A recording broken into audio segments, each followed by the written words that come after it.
Wangle bungle, I'm so happy in the jungle I refuse to go.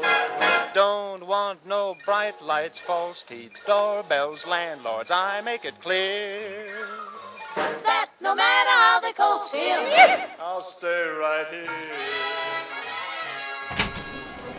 We've imagined over the many thousands of years of civilization the end of the world. The apocalypse, when the 7 seals are opened and 7 trumpets sound, and when New Babylon is destroyed. From the 20th century onwards, we have imagined more potential apocalypses, some horrifying, others dull, and almost all based on the unleashing of technological terrors. 1984 would not be possible without the telescreen, nor the debaucheries of Brave New World without Soma. Other civilizations have imagined their own destruction too, predicting their own death, meditating on collective mortality. In Taoism, Li Hong will appear to rescue his chosen people from the end of the world cycle. In old Germanic folklore, Ragnarok will begin with famine and end with the world submerged in water. According to Hinduism, the universe exists in cycles which repeat. The last stage is called the Kali Yuga, a 400,000-year epoch of strife and spiritual degeneracy. It might be said that some nations have experienced their apocalypse. Great civilizations have been brought low by disaster and discord. The Mayans are scattered, and we ourselves live by the ruins of the Age of Bronze.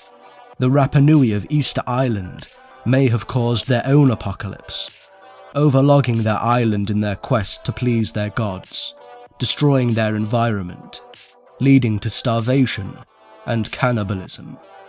All of these apocalypses, whether historical or prophesized, total or partial, are dramatic.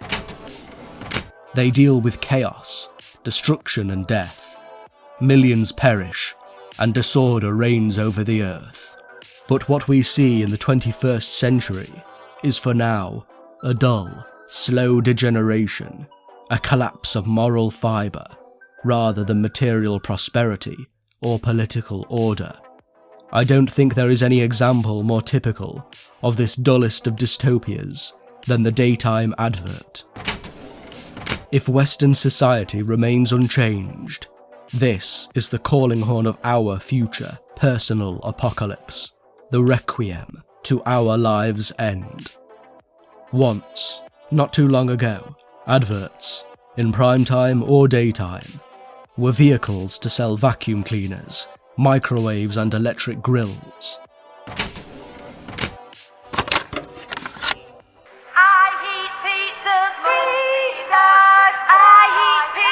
If you're not really using your microwave, look at Microwave Know-How from Marshall Cavendish. Each week, step-by-step pictures give you the know-how to get more from your microwave.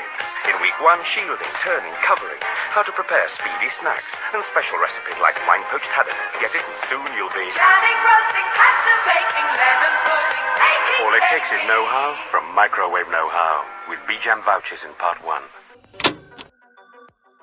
Not the most spiritually satisfying intake, but they served a purpose, even if their commercialism was begrudged during periods of introspection.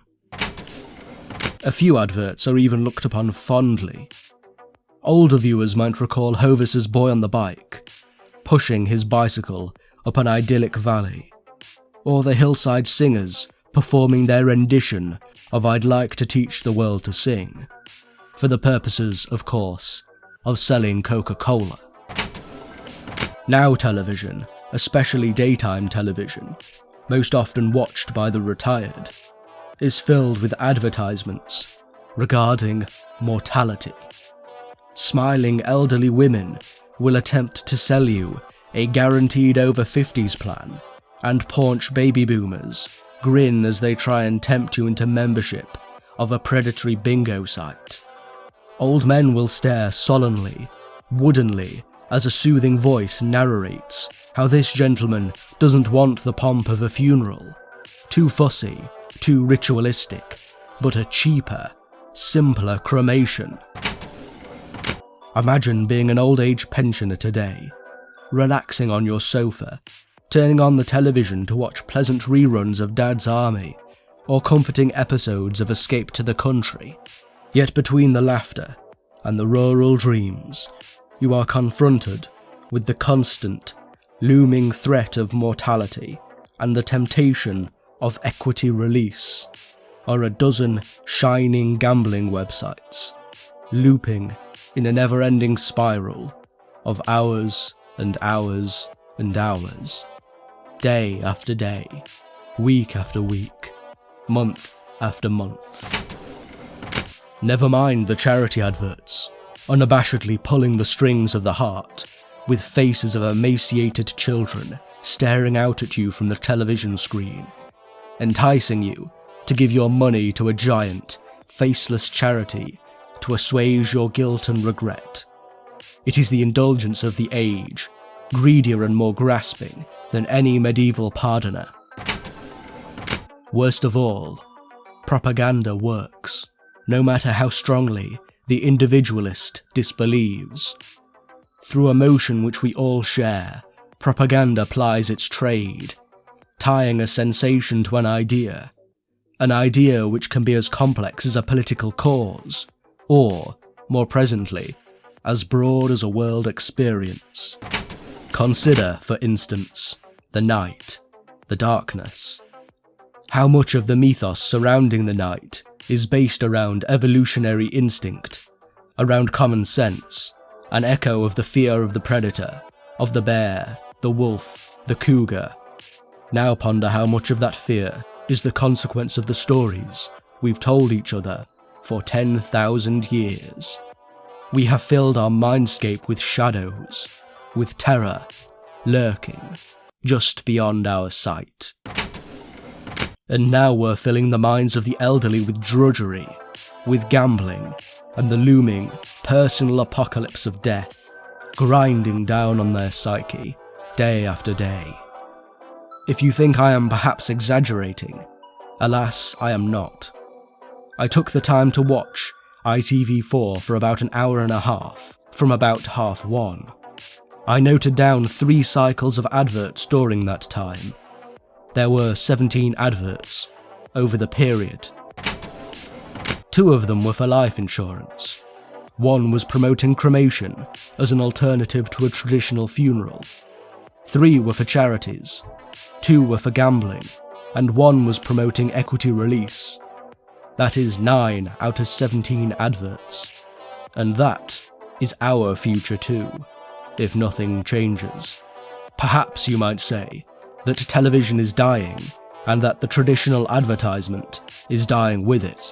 Perhaps that is true, perhaps it is not. I don't think it really matters. They'll find another way of selling it all to us in our dotage. You can count on that. Personally, I would prefer the 7 seals opened. For our apocalypse, personal and collective, will not be one of the whip, but of a rotting sword held above our heads, a Damocles of death and debt.